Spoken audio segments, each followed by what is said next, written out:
Halo, namaku Syakil. Kenapa aku harus makan sayur?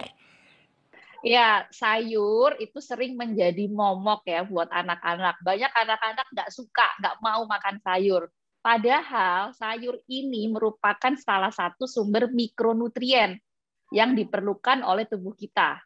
Mikronutrien itu terdiri dari dua macam, yaitu vitamin dan mineral. Nah, kebanyakan vitamin mineral ini adanya di sayur.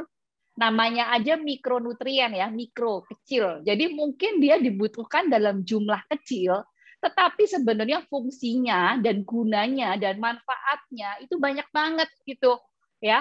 Contoh vitamin yang ada di sayur ya, ada vitamin A, vitamin B kompleks, vitamin C, vitamin E ya. Kalau mineral yang ada di sayur pasti udah pada tahu, ada zat besi, ada zinc, ada kalsium. Nah, semuanya itu ya nggak ada perkecualian. Mereka semua sendiri-sendiri itu punya peran dalam proses metabolisme dalam tubuh kita, dalam pembentukan enzim, hormon, pembentukan sel darah merah, kemudian menjaga imunitas. Nah, oleh karena itu penting untuk anak bisa mengkonsumsi sayur. Nah, ada satu lagi. Di dalam sayur, dia itu juga mengandung banyak serat dan air. Nah, serat dan air itu penting untuk menjaga kesehatan saluran cerna si kecil. Bisa mencegah sembelit, BAB-nya lebih lancar, dan juga mencegah obesitas. Oleh karena itu, kita harus pinter-pinter bisa ngakalin supaya si kecil tetap bisa makan sayur dalam konsumsi sehari-harinya. Hai, namaku Ralin. Umurku 8 tahun. Aku mau tanya, kenapa sih kita harus minum susu dan daging setiap hari? Ya, jadi gini, kalau daging sama susu itu secara umum aja gampangnya kita ngomongnya dia itu termasuk dalam protein hewani. Nah, terus kenapa protein hewani jadi penting? Ada ceritanya. Jadi gini, setiap nutrisi yang masuk ke tubuh kita itu harus dalam porsi yang lengkap dan seimbang. Nah, makanan dan minuman yang masuk itu harus mengandung makronutrien dan mikronutrien. Kalau makronutrien, dia terdiri dari karbohidrat, protein, dan lemak. Sedangkan kalau mikronutrien itu terdiri dari vitamin dan mineral. Nah, kita bicara khusus protein nih hari ini, karena tadi pertanyaannya tentang daging dan susu. Jadi protein itu sebagai bagian dari makronutrien itu mempunyai fungsi yang banyak banget untuk tubuh kita. Dia sebagai zat pembangun, sel-sel dan jaringan, kemudian dia bisa memperbaiki sel-sel yang rusak, kemudian dia juga berperan membentuk antibodi sebagai bagian dari daya tahan tubuh kita. Selain itu, dia juga bisa membentuk berbagai macam enzim dan hormon yang akan berperan dalam metabolisme tubuh kita sehari-hari. Nah, protein sendiri itu terbagi menjadi dua. Ada protein hewani, ada protein nabati. Nah, kalau kita makan protein, itu akan dicerna oleh tubuh kita dan dipecah menjadi bagian yang lebih sederhana. Disebutnya asam amino. Sebenarnya tubuh kita itu mempunyai asam amino sendiri, bisa bikin sendiri. Tapi itu disebutnya asam amino yang non-esensial. Sedangkan ada asam amino lain yang disebut sebagai asam amino esensial. Nah, yang esensial ini yang kita nggak bisa bikin sendiri. Jadi harus didapatkan dari makanan sehari-hari. Nah, balik ke tadi, hewani dan nabati. Ternyata protein hewani itu mengandung asam amino esensial yang lebih lengkap dibanding protein nabati. Sedangkan tadi saya udah bilang dari awal, si daging sama susu ini termasuk dalam protein hewani. Oleh karena itu, kita ya anak-anak dalam hal ini wajib mengkonsumsi daging dan susu dalam kebutuhan makanannya sehari-hari untuk mencukupi kebutuhan protein. Sehingga fungsi protein yang banyak banget tadi yang sudah saya sebutkan bisa berjalan dengan baik. Halo, nama saya Terli. Umurnya 5 tahun. Kenapa setiap hari kita harus makan?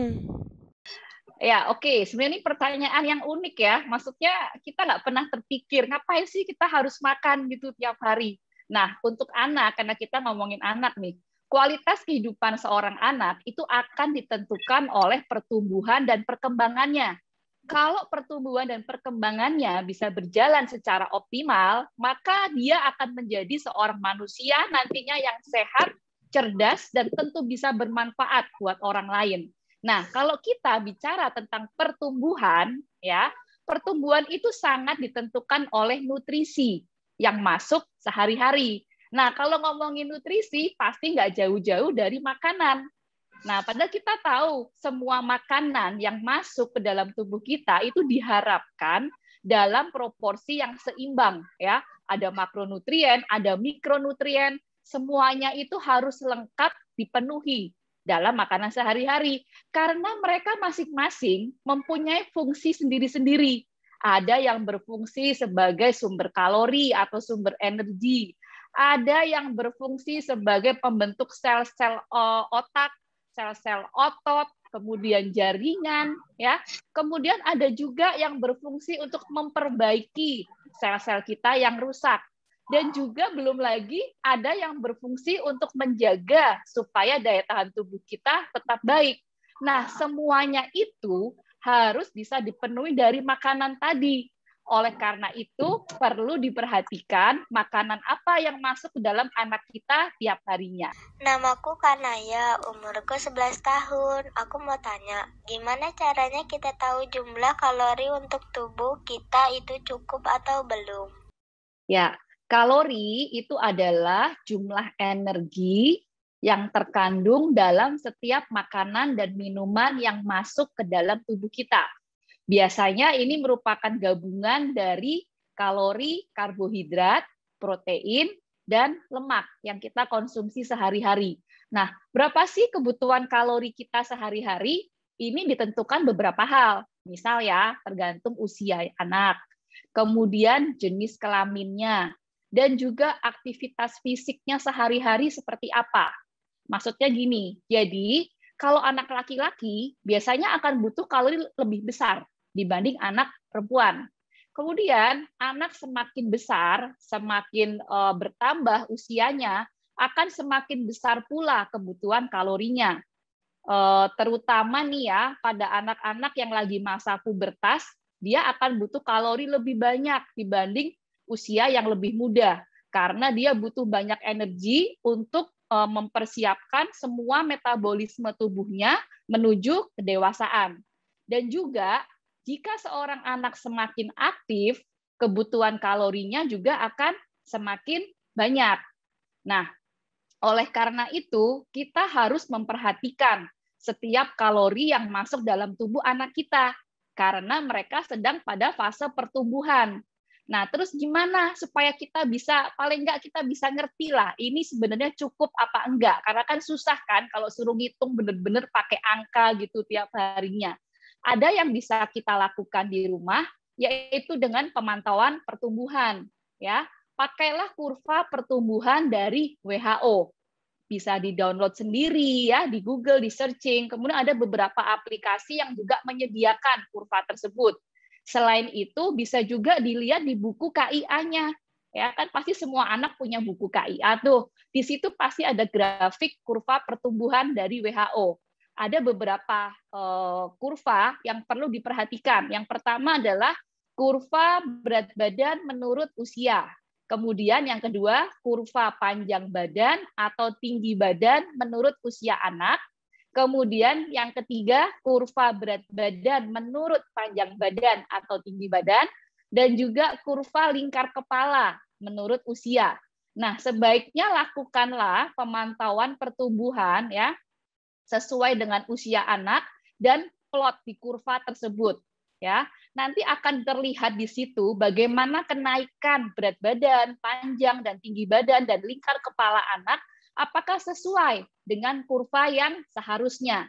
Kalau memang sampai ternyata kurva anak kita yang dibentuk di situ mulai melenceng dan tidak paralel dengan kurva yang menjadi acuan, itu berarti kita harus bawa anak ke dokter untuk mencari penyebabnya. Karena kalau berat badan tidak naik, ya tidak sesuai yang seharusnya, nanti lama-lama akan menyebabkan kondisi yang dinamakan stunting atau pendek yang disebabkan karena malnutrisi atau kekurangan nutrisi. Jadi harus rajin-rajin ya plot kurva pertumbuhan anak masing-masing.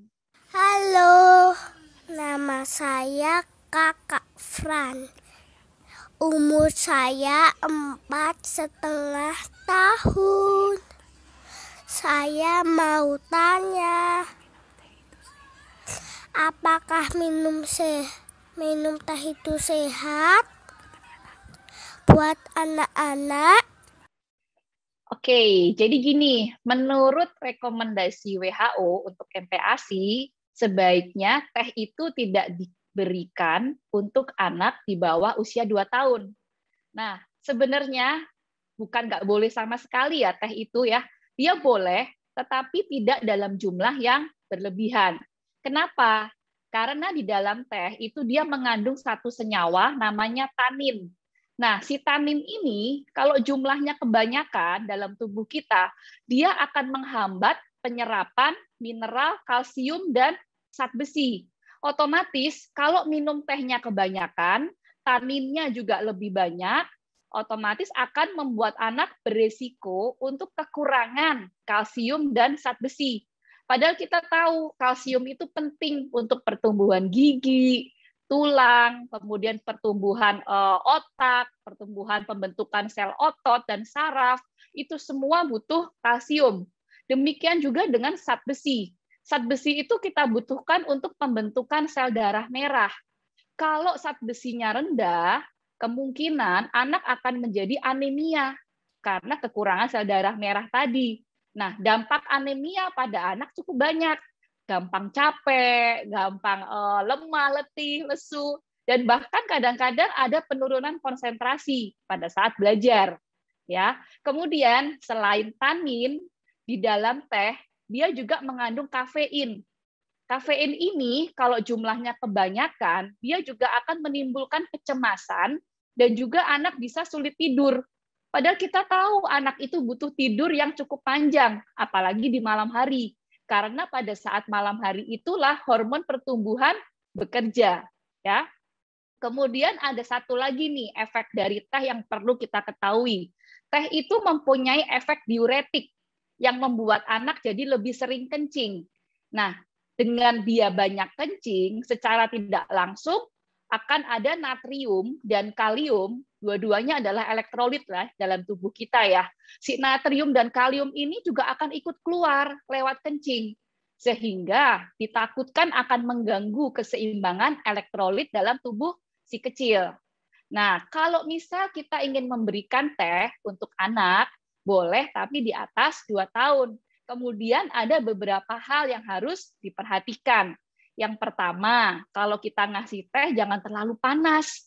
Ada resiko nanti ada luka bakar kan.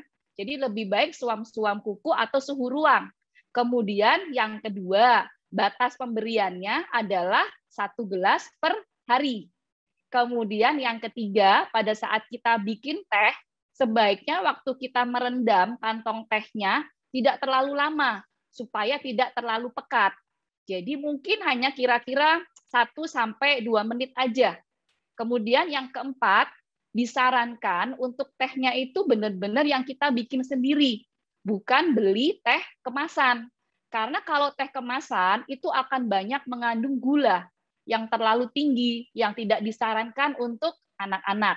Nah, kemudian yang kelima, yang terakhir, kalau memang kita pengen memberikan rasa manis sedikit di teh, boleh. Tapi sebaiknya sedikit aja ya, dan tidak berlebihan. Selain itu, boleh juga digantikan pemanisnya pakai madu aja, lebih aman. Ya, jadi gitu ya. Sebenarnya teh boleh, tetapi di atas umur 2 tahun dan dalam jumlah yang terbatas. Tidak boleh berlebihan.